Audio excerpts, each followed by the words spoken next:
Hello मेरे प्यारे बच्चों, कैसे हैं आप लोग। तो हम आप लोग को जो एनसीईआरटी सॉल्यूशन का जो सीरीज लेके चल रहे हैं 11th का, जिसमें हम लोगों ने अभी पिछले वीडियो में अलजेब्रा का एक्सरसाइज हम लोग 5.1 देख रहे थे। ठीक है, आइए आज एक्सरसाइज 5.2 को देखते हैं हम लोग। ठीक है, तो सॉल्यूशन हम लोग करने जा रहे हैं एक्सरसाइज किसका, 5.2 का। ओके, क्वेश्चन नंबर 1 देखिए, कहता है z इक्वल टू है -1 माइनस √3 आयोटा। कहता है find the modulus and argument of the complex number.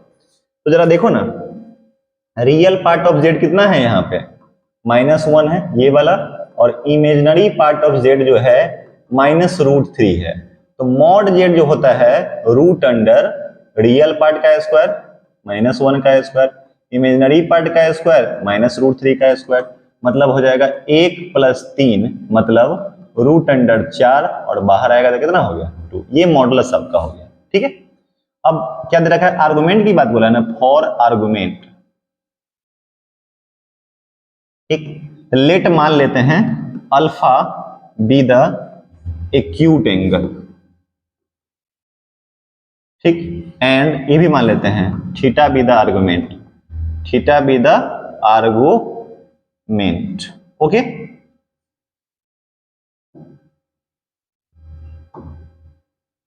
Theta be the argument. Okay, तो देखो हमेशा क्या करिएगा ना, tan अल्फा यूज कर लीजिएगा, modulus imaginary part of Z by real part of Z use करिए। ठीक है, तो इमेजिनरी पार्ट ऑफ जेड हुआ कितना है, कहां गया, यहां पे है -√3 बाय -1, मतलब बाहर आ जाएगा √3, क्योंकि मॉड से बाहर tan अल्फा, और tan में किसका वैल्यू √3 होता है, तो π/3 का होता है।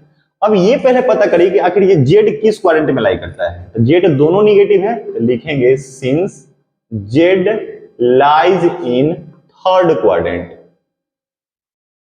थर्ड क्वाड्रेंट है ना, प्लस प्लस, सेकंड में माइनस प्लस, थर्ड में माइनस माइनस, फोर्थ में प्लस माइनस होता है, ये ना होता है। तो अगर थर्ड क्वाड्रेंट में लाई करेगा तो आर्गुमेंट ऑफ जेड जो हो जाएगा उल्टा, देखो यहां ध्यान रखिएगा, फर्स्ट में रहेगा तो थीटा ही होता है, सेकेंड में होगा मतलब जो अल्फा होगा वही हो जाएगा आर्गुमेंट का वैल्यू, पाई माइनस अल्फा, इसमें उल्टा कर देते हैं अल्फा माइनस पाई, और यहां हो जाएगा माइनस अल्फा हो जाएगा। ठीक, ये सब थीटा की वैल्यू है, किसकी वैल्यू है, थीटा की ये सब वैल्यू है, आर्गुमेंट का वैल्यू। ठीक, तो थर्ड क्वाड्रेंट में है तो यानी ये वाला हो जाएगा अल्फा माइनस पाई, यानी कि थीटा का वैल्यू हो जाएगा अल्फा, और अल्फा का वैल्यू कितना आया, π/3 माइनस पाई, मतलब -2π/3। यही इस क्वेश्चन का क्या हो गया, आंसर हो गया। ठीक है, तो नेक्स्ट स्लाइड ये वाला ध्यान रखिएगा। ठीक है, फर्स्ट में होगा तो अल्फा, सेकंड में पाई माइनस अल्फा, थर्ड में अल्फा माइनस पाई, और फोर्थ में हो जाता है माइनस अल्फा हो जाएगा। ठीक है, देखिए नेक्स्ट क्वेश्चन क्या करा है, नेक्स्ट क्वेश्चन, क्वेश्चन नंबर 2 है, z बराबर है -√3 प्लस, सॉरी -√3 प्लस आयोटा। ठीक है, तो रियल पार्ट ऑफ जेड कितना है जरा बताइए, -√3 हो गया।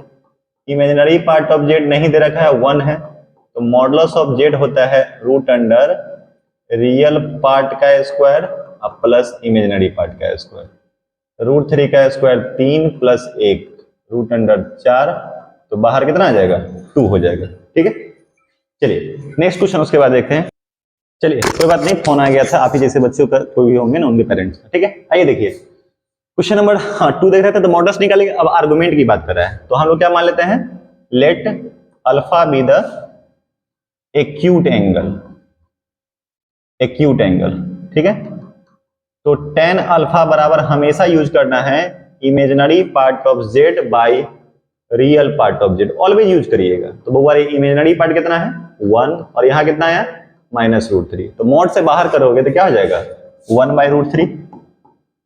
तो किसका वैल्यू 1/√3 है, π/6 का वैल्यू 1/√3 है। ठीक, ये तो अल्फा ना आ गया, लेकिन निगेटिव पॉजिटिव है, मतलब कौन क्वाड्रेंट में लाई करता है, सेकेंड क्वाड्रेंट में। तो लिखेंगे हम लोग यहाँ पे कि since Z lies in second quadrant, और अगर सेकेंड क्वाड्रेंट में लाई करता है तो देयरफॉर आर्गुमेंट ऑफ जेड जो हो जाएगा, यानी कि थीटा का जो वैल्यू आएगा किसके बराबर आ जाएगा, पाई माइनस अल्फा। तो ये हो जाएगा पाई माइनस पाई बाई 6, तो सॉल्व करिएगा 6 पाई में से पाई मतलब कितना आ जाएगा 5 pi by 6। Okay, now next question कहता है 3 नंबर में convert each of the following each of the complex numbers given इतना ना पोलर फॉर्म में कहता है। ठीक है, इसको मिटा दूं। चलिए आइए क्वेश्चन नंबर हम लोग 3 देखते हैं। देखो पोलर फॉर्म होता क्या है थोड़ा बता। पोलर फॉर्म आप लोग जानते ही होंगे, z बराबर होता है r cos theta plus iota sine theta, यही पोलर फॉर्म होता है। जहां पे जो r होता है r बराबर मॉडुलस ऑफ z, और जो थीटा होता है ये आर्गुमेंट होता है। यानी कि पोलर में कन्वर्ट करने के लिए आपको मॉड z भी चाहिए और आर्गुमेंट चाहिए। ठीक है, तो पहला सवाल देखते हैं।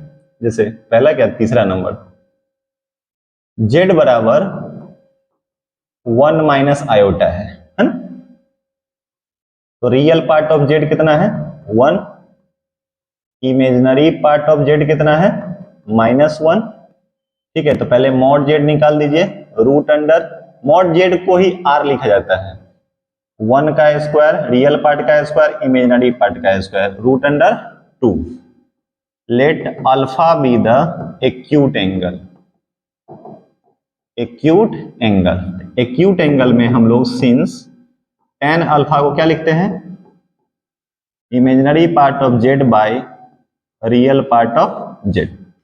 तो इमेजिनरी पार्ट ऑफ z कितना हो गया -1 बाई 1, यानी कि वैल्यू कितना आएगा 1, तो अल्फा का वैल्यू कितना हो जाएगा पाई बाई 4 हो जाएगा। ये तो अल्फा ना आया जी, लेकिन हम लोग को आर्गुमेंट निकालना होगा, क्योंकि z किस क्वाड्रेंट में है प्लस और माइनस, यानी कि फोर्थ क्वाड्रेंट में है। तो लिखेंगे since z lies in fourth quadrant.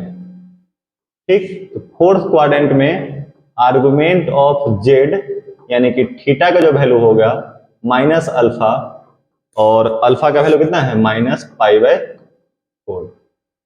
ठीक, अब पोलर फॉर्म में कन्वर्ट करना था, पोलर फॉर्म तो वही ले आइए, z बराबर r cos theta plus iota sine theta. तो r का मान कितना है √2 cos थीटा, तो cos -पाई/4 अब प्लस आयोटा साइन -पाई/4 हो गया, तो हो जाएगा √2 cos of minus theta cos theta ही होता है, तो cos पाई/4, sine of minus theta minus sine theta होता है माइनस साइन पाई/4। तो यही हो गया क्या आंसर पोलर फॉर्म का। अब इसमें इसका वैल्यू मत देना ना कि cos पाई/4 का 1/√2 डाल देना, तो फिर वहीं चले जाओगे, बात समझ ना, तो वैल्यू नहीं डालना है। तो ये जो फॉर्म हो गया, ये जो आया अपना, यही पोलर फॉर्म होता है। ये जो फॉर्म आया पूरा, ये कौन सा फॉर्म आता है, इसी को हम लोग बोलते हैं पोलर फॉर्म, पोलर फॉर्म। ठीक है, तो ये सारा क्वेश्चन सेम टाइप का है। ठीक है, तो इसे कॉपी करिए। नेक्स्ट सवाल हम लोग देखते हैं, क्वेश्चन नंबर 4 देखते हैं। मिटा दूं, क्वेश्चन नंबर 4 देखिए। 4 क्या कहता है भाई, 4 में वही बात, z बराबर -1 plus iota, real part of z -1, imaginary part of z 1 है ना। ठीक, तो mod z root under real part का स्क्वायर इमेजिनरी पार्ट का स्क्वायर, वैल्यू कितना हो गया √2। अब अल्फा निकालना है, यही r का वैल्यू हो गया। Let alpha be the acute angle. ठीक है ना, सिंस tan अल्फा बराबर होता है imaginary part of z by real part of z। Imaginary part 1/-1, value कितना है माइनस, तो अल्फा का वैल्यू कितना हो जाएगा पाई/4। सिंस z लाइज इन कौन क्वाड्रेंट में है, निगेटिव पॉजिटिव है ना, निगेटिव पॉजिटिव यानी कि real part negative imaginary part positive, second quadrant में, लाइज इन सेकंड क्वाड्रेंट है ना। और second therefore argument of z यानी कि जो थीटा का वैल्यू हो जाएगा वो पाई माइनस अल्फा होता है, पाई माइनस पाई/4, यानी कि कितना आ जाएगा 3पाई/4 है ना। आर्गुमेंट भी निकल गया, तो अपना पोलर फॉर्म लिखना है। देयरफॉर पोलर फॉर्म z बराबर वही r cos theta plus iota sine theta. तो आर का वैल्यू कितना आया है, √2 कॉस कितना 3π/4 प्लस आयोटा साइन 3π/4, यही जेड हो गया। और यही जो आया ये जो हो गया ये पोलर फॉर्म होता है। यही क्या होता है, पोलर फॉर्म। पोलर क्या लिख दिया, पार्लर लिख दिए, पोलर फॉर्म पोलर फॉर्म, कोई दिक्कत, ठीक है, इसे कॉपी करिए। नेक्स्ट क्वेश्चन हम लोग क्वेश्चन नंबर 5 देखते हैं। ओके, आगे बढ़े, समझ में आ रहा है ना। क्वेश्चन नंबर 5 देखिए। 5 कहता है z equal to -1 minus iota, ठीक है। तो बता दो बुआ, रियल पार्ट ऑफ z कितना है, -1, इमेजिनरी पार्ट ऑफ z कितना है, -1, ठीक है नहीं। तो r लिखिए या मॉड z लिखिए, क्या हो जाता है, √अंडर रियल पार्ट का स्क्वायर इमेजिनरी पार्ट का स्क्वायर, √2 आ गया, है ना। अब लेट वही बात, alpha be the acute angle, ठीक है ना। तो सिंस tan अल्फा को क्या आप लिखते हैं, imaginary part of z upon real part of z। Okay, imaginary part of z कितना हो जाएगा बताओ जरा, -1 बाई -1, तो सॉल्व करके कितना हो जाएगा, -1 बाई -1 1 हो गया, बोलिए, ठीक है। तो tan अल्फा बराबर आ गया आपका 1, तो यहां से अल्फा का वैल्यू कितना हो जाएगा, π/4 हो जाएगा। ये अल्फा आ गया, लेकिन हम लोग को आर्गुमेंट निकालना है पहले। दोनों निगेटिव है, निगेटिव मतलब किसमें, थर्ड क्वाड्रेंट में। लिखेंगे since Z lies in third quadrant में, है ना। तो देयरफॉर थर्ड क्वाड्रेंट में यानी कि आर्गुमेंट ऑफ जेड यानी कि थीटा जो हो जाएगा अल्फा माइनस पाई। अल्फा का वैल्यू कितना है, π/4 माइनस पाई, मतलब -3π/4 हो गया, क्या कोई दिक्कत। तो आर्गुमेंट यानी कि थीटा का वैल्यू आ गया, तो देयरफॉर पोलर फॉर्म करना था ना, पोलर फॉर्म, पोलर फॉर्म क्या होता है, z बराबर r cos theta plus iota sine theta. r का वैल्यू शायद √2 ही आया है, cos मतलब -3π/4 प्लस आयोटा साइन -3π/4। ओके, तो cos of minus theta cos theta, तो cos हो जाएगा cos 3π/4 हो जाएगा, और साइन में होता है ना तो माइनस आ जाता है बाहर, तो माइनस आयोटा साइन 3π/4। तो यही इस क्वेश्चन का क्या हो गया, आंसर हो गया। कॉपी करिए। नेक्स्ट क्वेश्चन, क्वेश्चन नंबर हम लोग 6 देखते हैं। चलिए, हो गया क्या, आगे बढ़े। आइए क्वेश्चन नंबर हम लोग 6 बढ़ते हैं, 6 बनाते हैं, बस सब खत्म ही है ये एक्सरसाइज। क्वेश्चन नंबर 6, z बराबर है बउआ -3, ठीक है। तो जैसे अगर ऐसे है तो इसका मतलब -3 + 0 आयोटा, ये इस एक्सिस पर है ना, ये रियल एक्सिस बोलते हैं, इसको हम लोग बोलते हैं रियल एक्सिस। और उसमें भी इधर है, क्योंकि यहाँ पे ओरिजिन है, तो -3 इधर है। इधर पे जो आर्गुमेंट होता है पाई हो जाएगा, उसको निकालने की जरूरत भी नहीं, बस समझे, आर्गुमेंट क्या हो जाएगा, पाई। तो जरा देखिए, मॉड जेड तो आराम से निकाल सकते हैं, तो रूट अंडर क्या हो जाएगा, -3 का स्क्वायर, तो हो जाएगा 9, मतलब कितना आ जाएगा 3। और इधर अगर आर्गुमेंट ऐसे लिखेंगे, यहाँ पे थोड़ा नहीं होता है तो लिखेंगे कि since Z lies in negative direction of real axis, real axis negative direction में है, देयरफॉर इसीलिए आर्गुमेंट ऑफ जेड यानी कि थीटा का वैल्यू जो हो जाएगा पाई हो जाएगा। ओके, तो पोलर फॉर्म, तो पोलर फॉर्म क्या हो जाएगा, जेड बराबर आर, आर मतलब 3 cos theta plus iota sine theta, यही हो जाएगा आंसर, ठीक है। आइए नेक्स्ट क्वेश्चन, क्वेश्चन नंबर हम लोग कौन सा देखते हैं,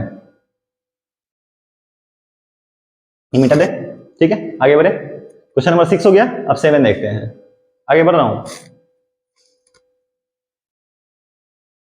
question number 7, z equal to है √3 प्लस आयोटा। ठीक है, तो यहां से रियल पार्ट ऑफ z √3 है, इमेजिनरी पार्ट ऑफ z जो है 1 है, mod z root under real part का स्क्वायर प्लस इमेजिनरी पार्ट का स्क्वायर, 3 और 1 4 मतलब 2 हो गया। Let alpha be the acute angle, है ना, सिंस tan अल्फा क्या बताया है, इमेजिनरी पार्ट ऑफ z, अब बाई क्या करना है, real part of z। Imaginary part of z मतलब 1/√3, यानी वैल्यू आएगा 1/√3। तो tan में किसका वैल्यू 1/√3 होता है, π/6 का। ये तो अल्फा है। z लाइज करता है फर्स्ट क्वाड्रेंट में, since z lies in first quadrant, ठीक है ना, फर्स्ट क्वाड्रेंट में हो गया, देयरफॉर आर्गुमेंट ऑफ z यानी कि थीटा का वैल्यू जो होगा अल्फे के बराबर होगा, यानी वो आ गया कितना, π/6 ही हो गया। तो पोलर फॉर्म में करना था, पोलर फॉर्म z बराबर कितना होता है, वही r cos theta plus iota sine theta. r मतलब मॉड z, मॉड z का मान कितना है 2 cos हो जाएगा π/4 प्लस आयोटा साइन π/4। ये इस क्वेश्चन का क्या हो गया, आंसर हो गया। ठीक है, and now last question of this exercise क्या दे रखा है, ये तो कहिएगा तो 1 सेकंड में बन जाएगा। 8 नंबर, z बराबर आयोटा दे रखा है, आयोटा मतलब 0 प्लस आयोटा, है ना, यानी कि अगर मॉड z निकालेंगे तो क्या हो जाएगा, रूट अंडर 0 का स्क्वायर और ये हो गया 1 का स्क्वायर मतलब 1 हो गया। ये जानते हैं बउआ, देखो ये रियल एक्सिस इसको बोलते हैं और इस एक्सिस को हम लोग बोलते हैं इमेजिनरी एक्सिस, इमेजिनरी एक्सिस, है ना। तो ये जो 0,1 कहीं ना कहीं यहां पे आएगा, तो इस पे जो होता है आर्गुमेंट π/2 होता है। अगर एक्सिस पर आएगा ना तो ध्यान रखिएगा यहाँ π/2, ठीक। तो यहां से अगर आर्गुमेंट ऑफ z क्या हो जाएगा, तो वैसे भी फार्मूला लगा सकते हैं 1/0 इन्फिनिटी, और इन्फिनिटी 90 tan 90 कहां होता है π/2 पे, आर्गुमेंट ऑफ z का जो वैल्यू हो जाएगा π/2 हो जाएगा। ओके,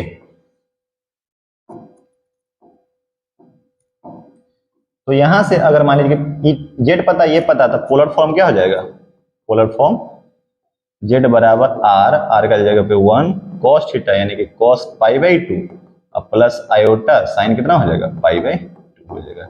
यही इस क्वेश्चन का क्या हो गया, आंसर हो गया। ये एक्सरसाइज भी हो गया क्या, फिनिश हो गया।